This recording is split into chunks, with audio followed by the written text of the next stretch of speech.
La Universidad Autónoma del Estado de Hidalgo, su patronato universitario, a través de la División de Extensión de la Cultura, le dan la más cordial bienvenida a la 33 edición de la Feria Universitaria del Libro 2020, en su modalidad virtual.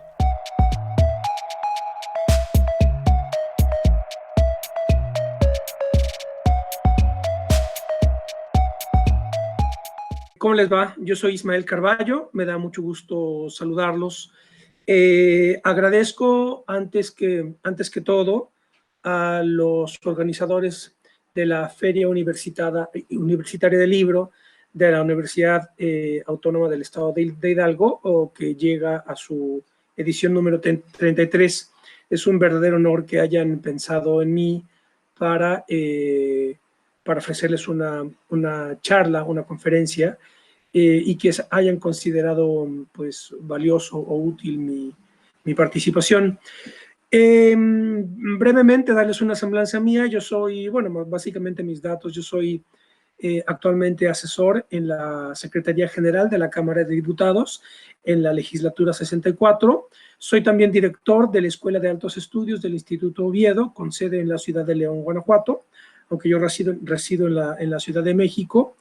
Y mantengo con constancia y como una plataforma de comunicación constante también mi blog personal, que se llama La Clandestina Virtud.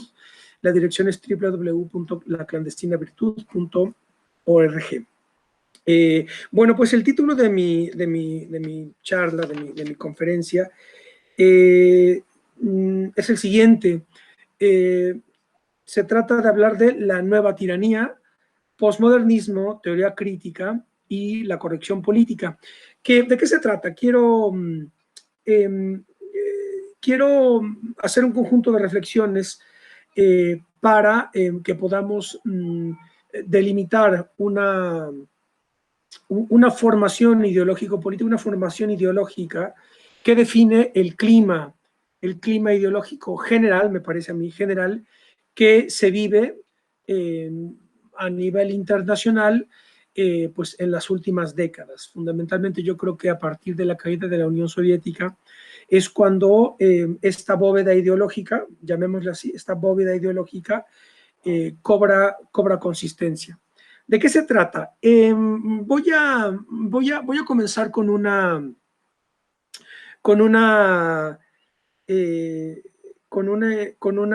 secuencia de una película. Me parece que la película es de por ahí de los fines de los 90 o principios de la primera década de este siglo, que se llama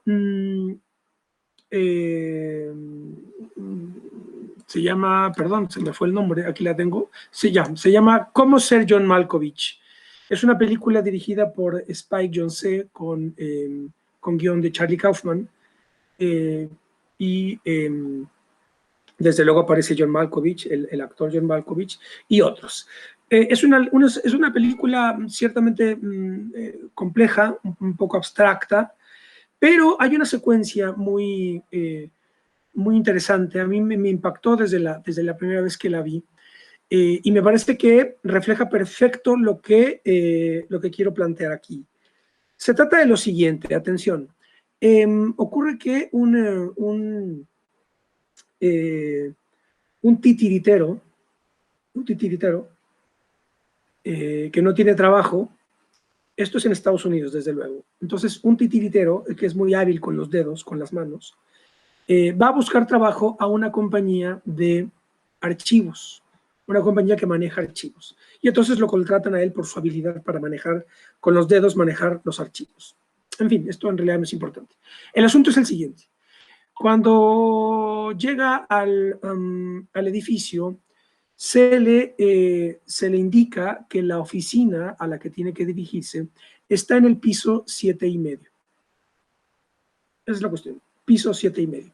Entonces, él obviamente le llama la atención que el piso al que tiene que ir es el piso 7,5, porque normalmente los pisos son números pares, nunca son piso 7,5 o piso 7 3/4. Entonces entra al elevador y no sabe dónde picarle al piso porque no existe, desde luego, no existe el botón del piso 7,5, hasta que una persona entra y se da cuenta que él no sabía qué hacer y le dice, ah, ya sé, vas al piso 7,5. Y entonces va subiendo el elevador y cuando está a punto de llegar al piso 8, aprietan el botón de alarma y se abre la puerta, forzando las puertas del elevador, y entra al piso 7,5 y ocurre que el piso tiene el techo muy bajo. Entonces, es un piso, en efecto, es un medio piso que está entre el 7 y el 8. Una cosa muy rara, pero me parece que aquí Kaufman captó perfecto el tema del que quiero hablar hoy, que es la tiranía, la nueva tiranía de la corrección política. Esa es la cuestión. ¿Qué ocurre? Ocurre que entonces entra él totalmente extrañado a este piso 7,5 y se da cuenta que, en efecto, el techo está muy bajo. Y entonces todos tienen que andar agachados. Todos los que están en esa oficina van agachados. De hecho, hasta te incomoda ver la escena porque sientes que hasta te empieza a doler un poco la espalda, porque están todos agachados por razones evidentes. Si el piso es prácticamente de la mitad de un piso normal, normalmente los pisos tienen dos metros y un cachito. Claro, si eso lo tienes a la mitad o a los 3/4, pues imagínense ustedes, salvo que seas una persona prácticamente enana, y aquí está la cuestión, tienes que estar agachado. Entonces, en fin, entra a la entrevista, el director lo entrevista, lo contrata, y al final de la entrevista le dice, ¿tienes alguna duda? ¿Te vamos a contratar? ¿Tienes alguna duda? Y el personaje dice, no, en realidad no tengo ninguna duda, solamente me extraña la razón por la cual este piso está a la mitad y todos tienen que estar agachados. Si me pudiera explicar qué ocurre, pues se lo agradecería. Y le dice, no te preocupes, ahora que terminemos la entrevista, te llevaremos a una sala donde te mostraremos el video introductorio de la empresa y ahí se explican las razones por las cuales estamos en un piso a la mitad. Y dice, bueno, muy bien, pues como ustedes digan. Y entonces va a la sala donde proyectan el video introductorio y entonces ahí cuentan la historia del edificio. Me parece que esto es en Nueva York. Y ocurre que el edificio es fundado, es construido, la empresa y el edificio es construido por un inmigrante irlandés a fines del siglo XIX, por ahí. Y entonces en la historia cuenta que un buen día llega una enana, llega a visitar a este señor. Y la enana empieza a quejarse amargamente de que el mundo no estaba hecho para gente como ella. El mundo no estaba hecho para gente como ella, no estaba hecho para los enanos. ¿Sí? Y entonces el empresario le dice, oye, tienes razón, qué injusto es este mundo. Entonces, pues como respuesta a esto, yo lo que voy a hacer es crear un piso exclusivamente para ti y además me voy a casar contigo. Fin de la anécdota. Después la película pues va por otros derroteros, etcétera. Ya les digo, es una película un poco abstracta, etcétera. Pero yo detecté que Charlie Kaufman, el guionista, estaba aquí explicando algo. Con esta secuencia de esta película, ahí estaba tratando, me parece a mí, tratando de explicar algo el guionista. Y esto es lo que yo llamo, que de hecho hay un artículo en mi blog, si lo quieren revisar, es lo que yo llamé la tiranía del piso 7,5. Y esta es otra manera de referirme a la tiranía de la corrección política. Esto es muy delicado, ¿eh? Esto es una cuestión muy delicada, pero hay que tomar al toro por los cuernos, ¿no? Un poco lo que yo voy a hacer aquí es un análisis filosófico, una crítica filosófica, y la filosofía rigurosa llama las cosas por su nombre, las trata de comprender en sus mecanismos de configuración y explica sus contradicciones. Es un poco lo que pasa con la caverna de Platón, con el mito de la caverna de Platón. Entonces, ¿qué ocurre? Pues lo que a mi modo de ver, según mi interpretación, lo que está diciendo Charlie Kaufman, el guionista de esta película, es que tú no puedes organizar el mundo para las minorías. Esa es la tesis. El mundo no lo puedes organizar en función de las minorías. Lo tienes que organizar en función de la mayoría, del promedio, vamos a decirlo así en términos estadísticos. Desde luego, no se niega que haya minorías, como por ejemplo en este caso, en esta película, la minoría de los enanos, los que son enanos, ¿sí? Las personas enanas. No necesariamente las personas bajas, yo soy, por ejemplo, pues, de baja estatura, no soy una persona alta, pero en este caso concretamente se trata de los enanos, ¿sí? Entonces, claro, lo que está diciendo Charlie Kaufman es que si tú tratas de organizar el mundo en función de las minorías, en este caso en función de los enanos, entonces tú volteas todo el mundo. Conviertes el mundo en un piso 7,5, en donde todos tienen que ajustarse, en este caso, a una minoría como los enanos, ¿sí? Pero el mundo no puede funcionar. Porque entonces todos, si tú organizas el mundo en función, por ejemplo, de los enanos, entonces todos tienen que estar agachados, ¿sí? Esta es la metáfora excelente, me parece a mí, que está reflejada en esta secuencia de la película. ¿A qué voy? Esto es lo que yo llamo la tiranía de la corrección política. ¿Qué es la corrección política? La corrección política es la formación ideológica que que se ha dispuesto en el centro de las coordenadas ideológicas internacionales, fundamentalmente en el mundo occidental, en virtud de la cual todas las sociedades tienen que ajustarse o tienen que organizarse en función de la no discriminación. Ese es el asunto, ¿sí? No, todas las sociedades, una sociedad democrática es una sociedad que no discrimina. ¿A qué se está refiriendo con la discriminación? A las minorías. Esta es la cuestión. Minorías de todo tipo, minorías sexuales, minorías físicas en este caso, como por ejemplo podría ser los enanos, minorías raciales, minorías étnicas, en fin, las minorías de todo tipo. Y entonces las minorías van surgiendo, ¿verdad? Prácticamente no tendría fin el listado de todas las minorías que desde luego aparecen, ¿sí? Pero aquí entonces nos hallamos, me parece a mí, ante un problema fundamental, que es el siguiente, que la configuración jurídico-política e ideológica de una sociedad parte precisamente del principio de la discriminación, es decir, una constitución, toda constitución política, parte de la discriminación en principio de dos cosas. La discriminación de las constituciones previas, ¿sí? Y la discriminación de las constituciones de otras sociedades políticas. Es decir, la discriminación es otra manera de hablar de la clasificación. Cuando tú clasificas un material dado, un material antropológico dado, un material social dado, un material político dado, pues al momento de clasificar empiezas a discriminar, porque dices, por ejemplo, pues todos los mexicanos son, para decirlo de otra manera,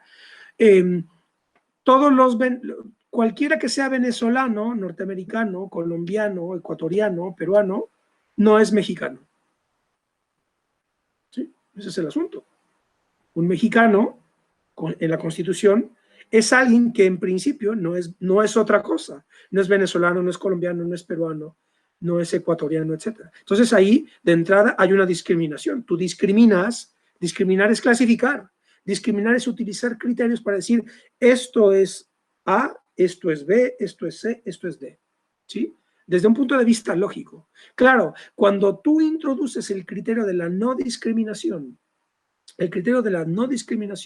para la organización de una sociedad política, entonces entras en un problema eterno de constante contradicción que prácticamente impide el movimiento, porque tú no puedes avanzar si tú quieres desarrollar tu vida cotidiana en función de la no discriminación. Eso no puedes caminar, no puedes avanzar, porque constantemente tú estás clasificando, diciendo esto está bien, esto está mal, esto es así, esto no es así, etc. Y entonces la discriminación, cuando tú la pones como un criterio fundamental de organización de una sociedad, lo que te produce son pisos 7,5. No sé si me explico. ¿Cómo se ha llegado a esto? Esta es la cuestión.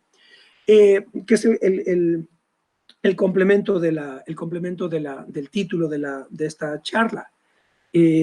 Posmodernismo y teoría crítica. Ese es el asunto. Entonces, la corrección política, la nueva tiranía, es una ideología dominante cada vez más, en virtud de la cual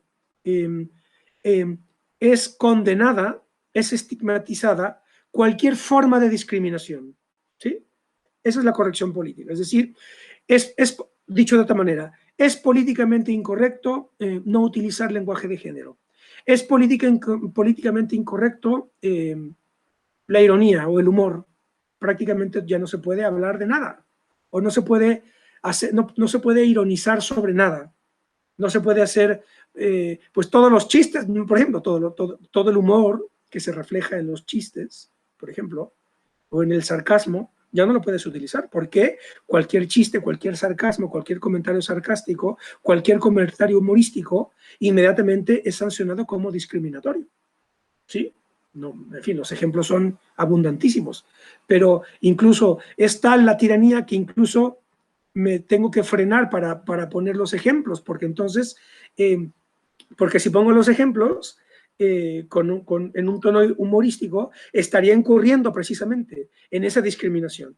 Chistes sobre homosexuales, chistes sobre negros, chistes, etcétera. En fin, ¿no? Creo que no es difícil entender de lo que estoy hablando cuando me refiero al humor, a los chistes, ¿sí?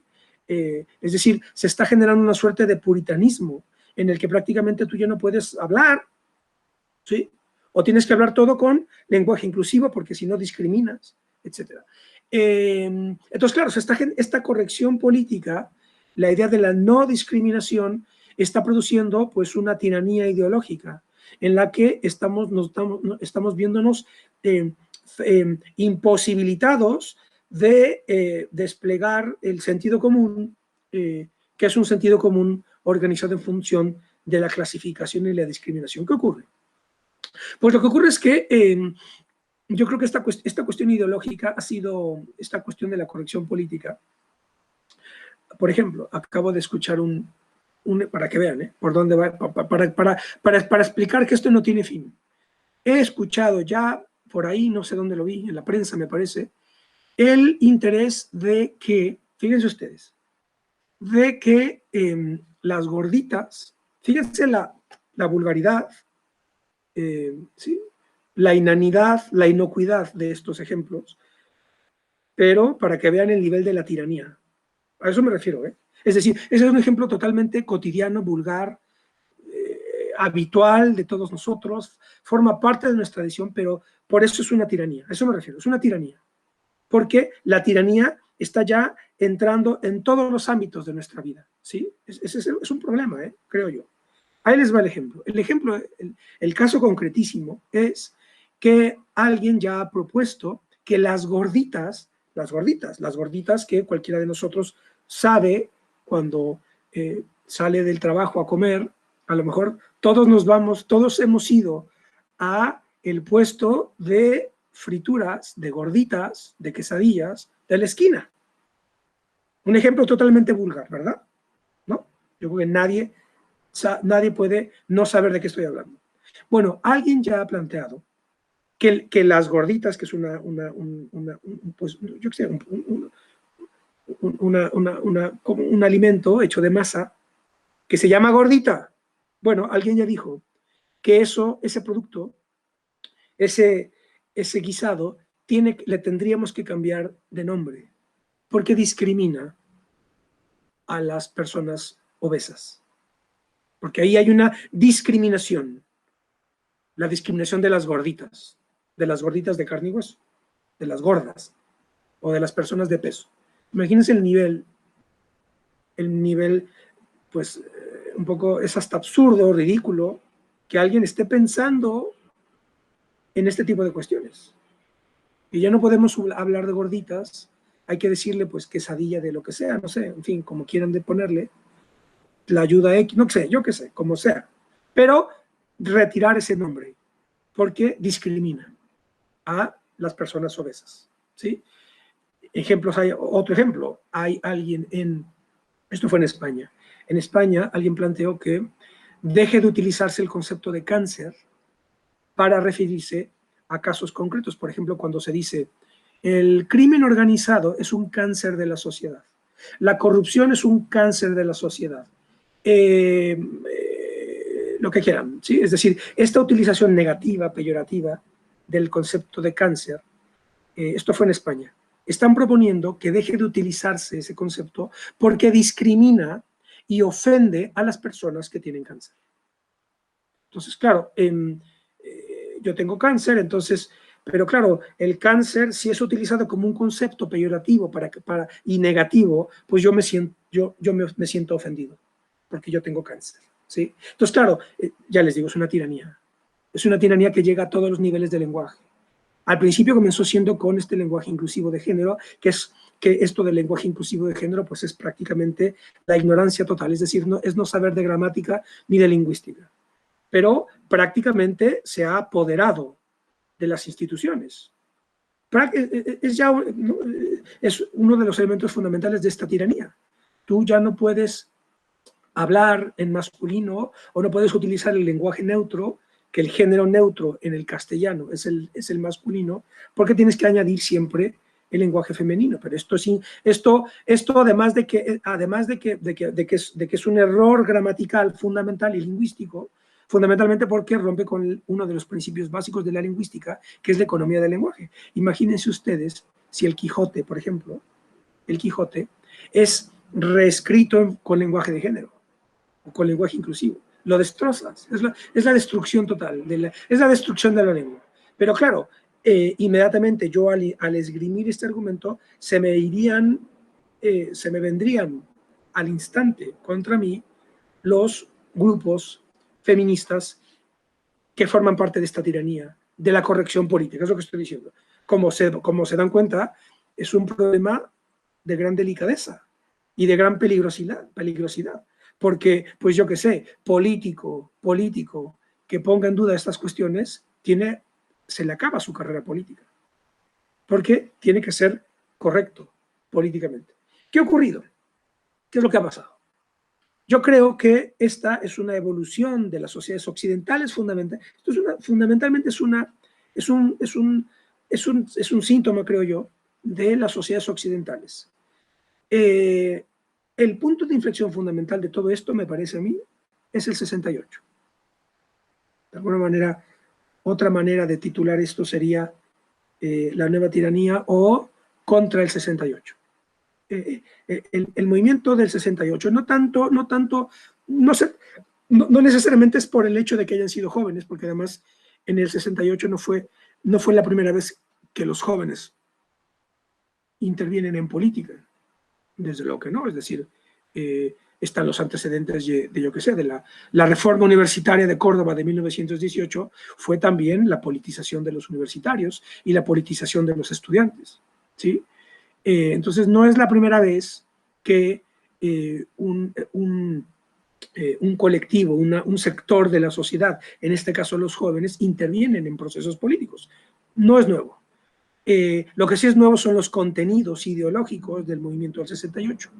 Y yo creo que el movimiento del 68 dispara en Occidente, dispara la configuración de lo que terminó siendo el posmodernismo y la teoría crítica. El posmodernismo es una corriente ideológica, yo no le llamaría filosófica, es una ideología, no tiene ningún sustento filosófico riguroso, es una moda en realidad el posmodernismo, que consiste fundamentalmente, aquí tiene mucho que ver Francia y Alemania.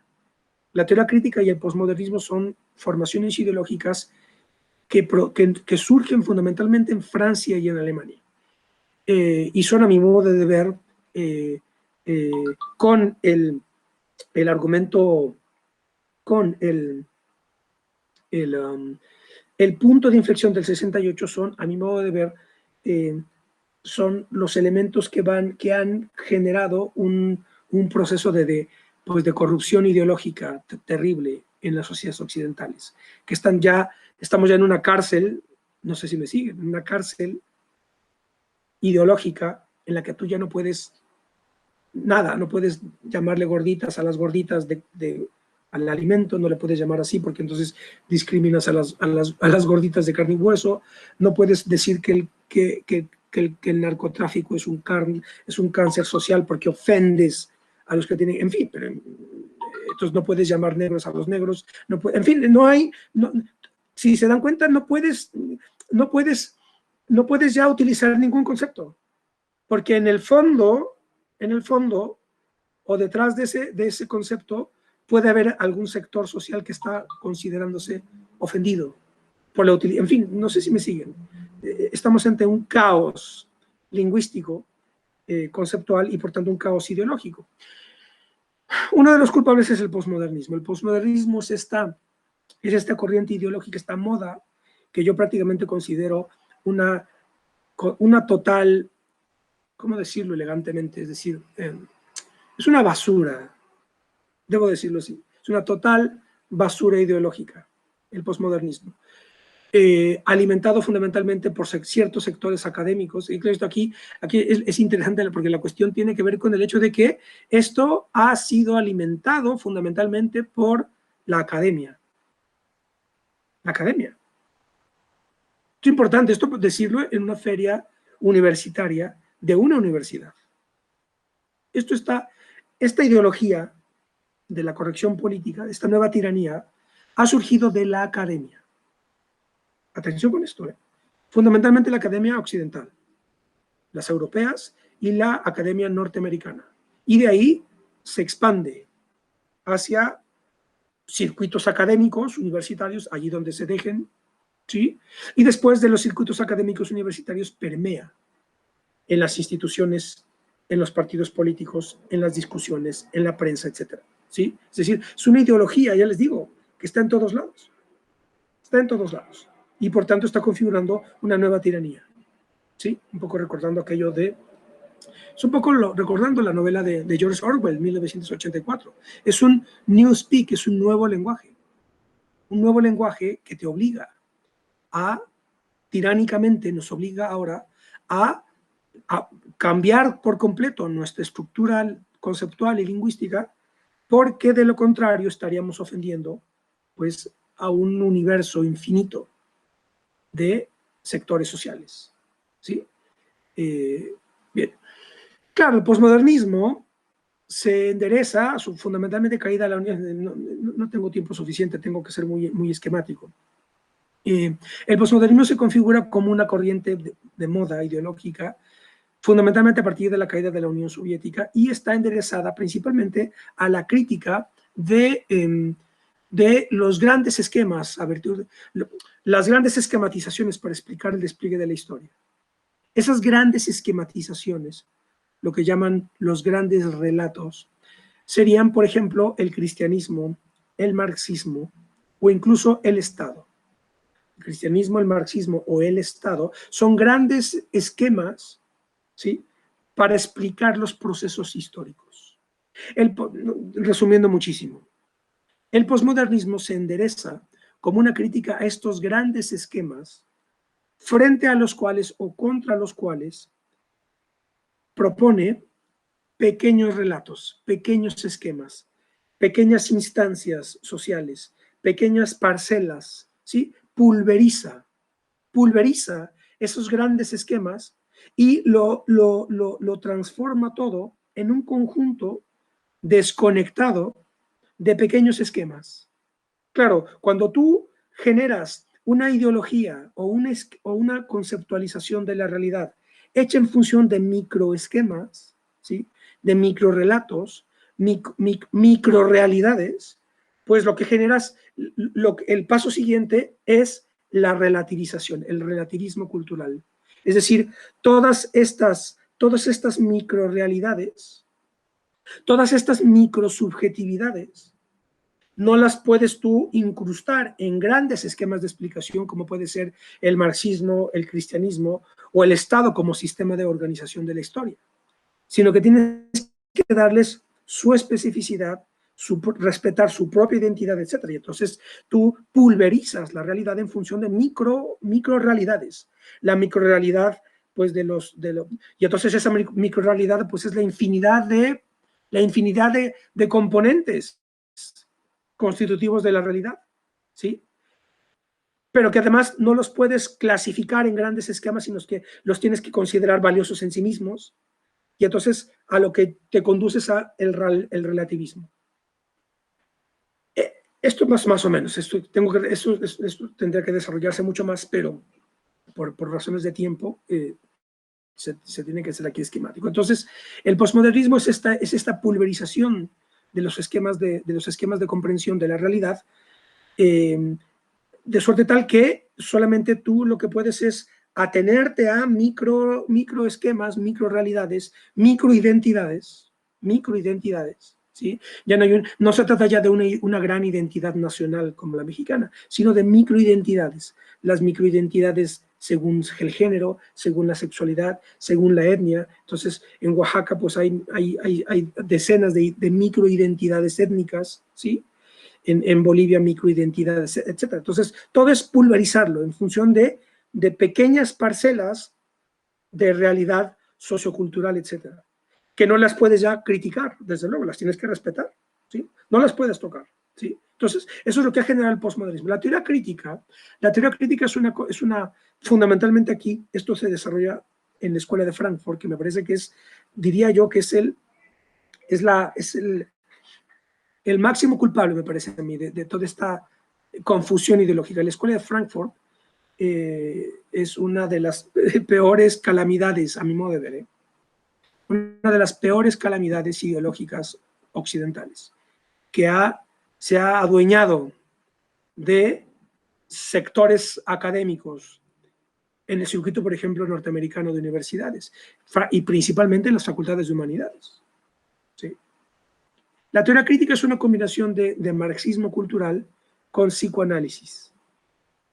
Entonces el psicoanálisis, es decir, el análisis de clase, la opresión de clase, la dominación de clase, se conjuga con los análisis freudianos, ¿sí? De la dominación a través de la libido, ¿sí?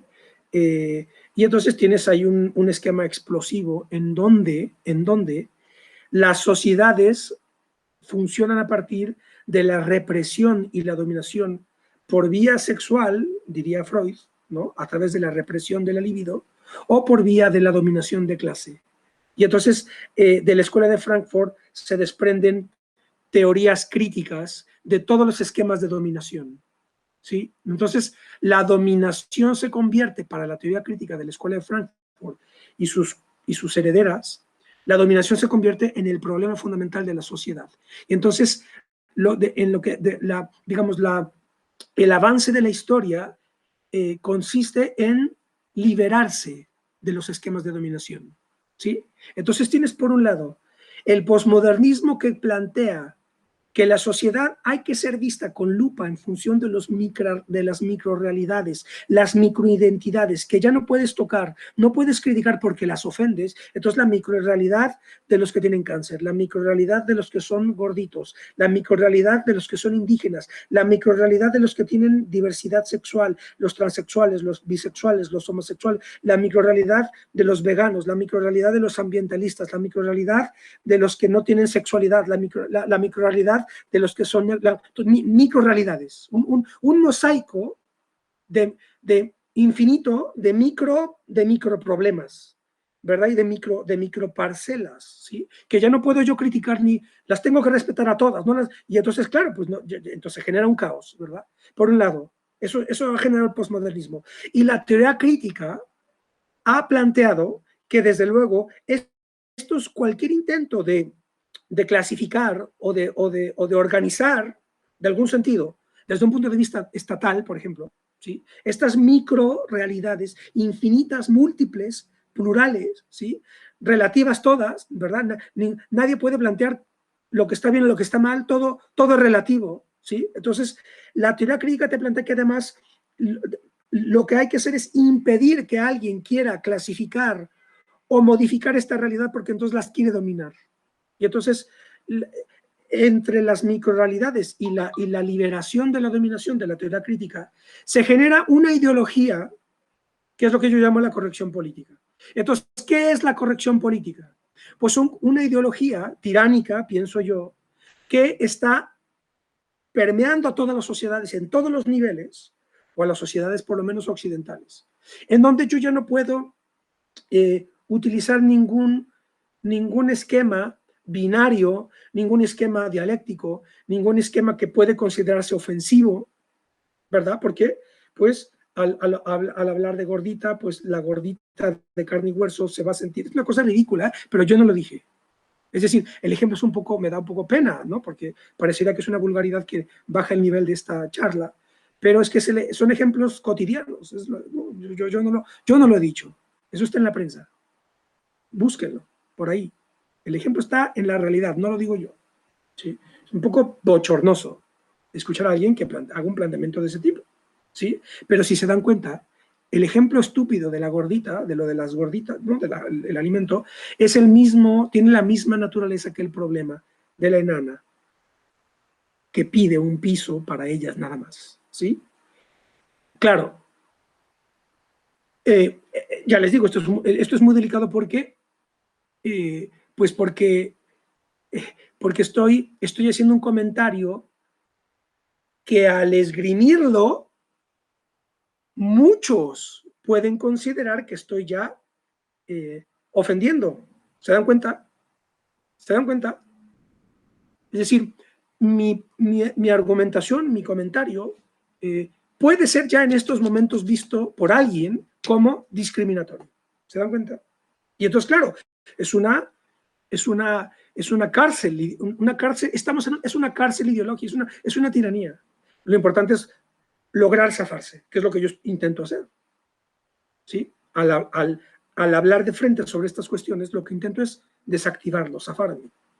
¿Sí?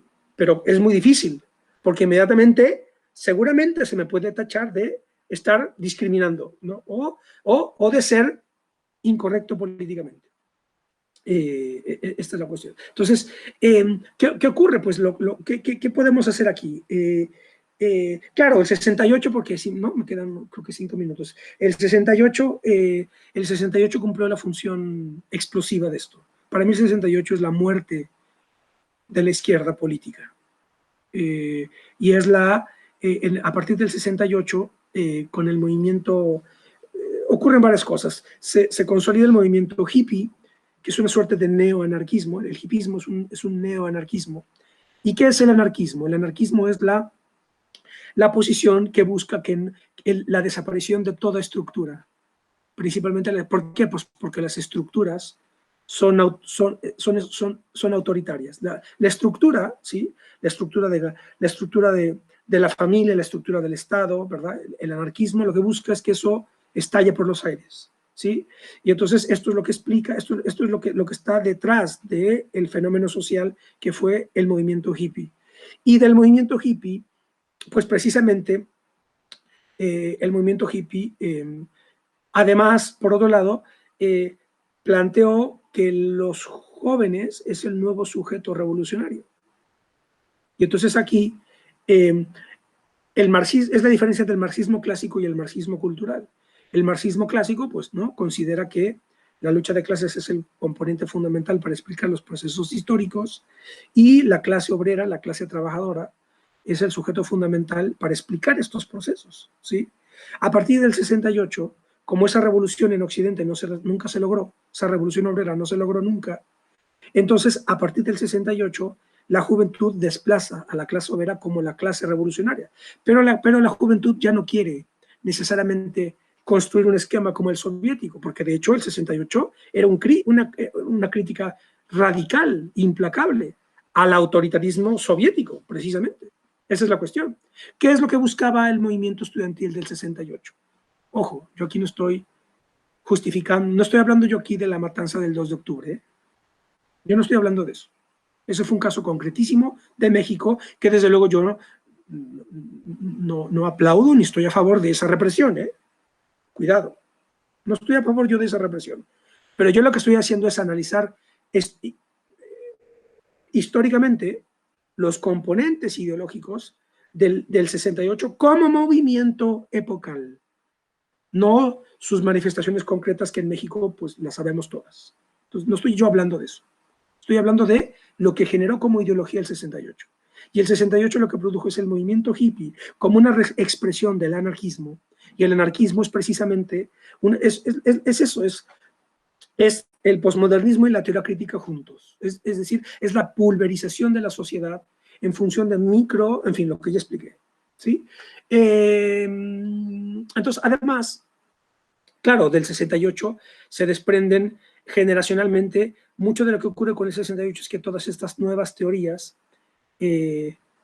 antropología, etnología, las corrientes feministas, el indigenismo, todas estas corrientes que se gestan ahí, después se incrustan en los sistemas universitarios de Estados Unidos y europeos, principalmente es Estados Unidos, en donde esto se desarrolla, y se convierten en las universidades, principalmente, este es el drama, que esto se desarrolla fundamentalmente en las facultades de ciencias sociales o de humanidades, no en las facultades de ingeniería o de ciencias exactas, en Estados Unidos. Aquí el problema son las humanidades y las ciencias sociales, porque ahí se incrustan departamentos de estudios críticos, ¿sí?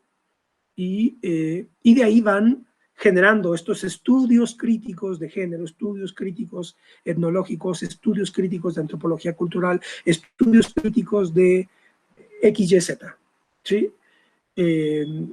Simplemente para terminar, recordar aquella anécdota de Harold Bloom. Harold Bloom que murió hace 2 o 3 años, uno de los grandes críticos literarios norteamericanos. Críticos, bueno, sí, bueno, analistas, estudiosos de la literatura, para no utilizar este concepto de crítica.